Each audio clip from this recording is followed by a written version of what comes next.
welcome remarks from the Board of Deacons Chairperson, Sister Joanne Sanchez.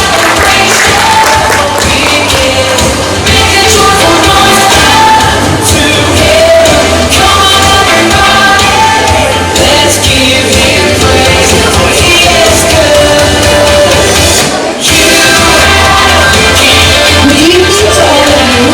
It is my joy to cordially welcome you all to the 5th anniversary celebration of IRM Redeemer and Master Evangelical Church in Abu Dhabi. The theme for this 5th anniversary is called Revive at 5. It is a time of year that we are commemorating the faithfulness of God in our church.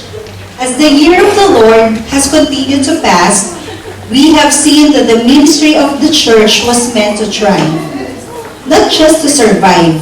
We have seen how the hand of the Lord has been favorable to us in every season of church life. The struggle is real, the battle is intense, but the victory is ours in Christ Jesus.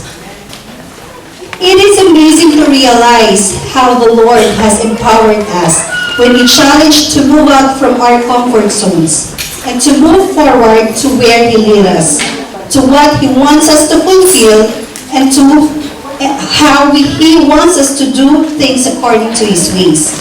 Join us, worship with us, sing and dance with us, pray with us, and give thanks with us.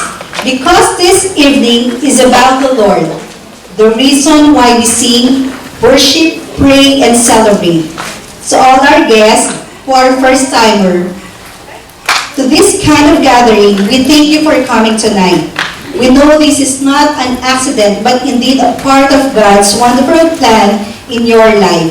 It is our pleasure to serve and minister to you so that you would have a meaning time after tonight. And to all our brothers and sisters coming from IRM churches in Dubai, Sharjah, LA,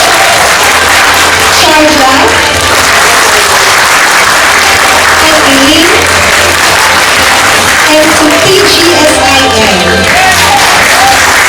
Thank you for sharing with our joy and gladness. We sincerely appreciate your presence in celebrating with us. I do hope that after tonight, the Lord has touched your heart and be blessed in marvelous ways. The fact that you are here, God has a purpose and you are victorious. Amen po ba?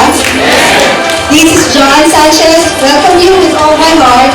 Thank you and may God bless us all tonight.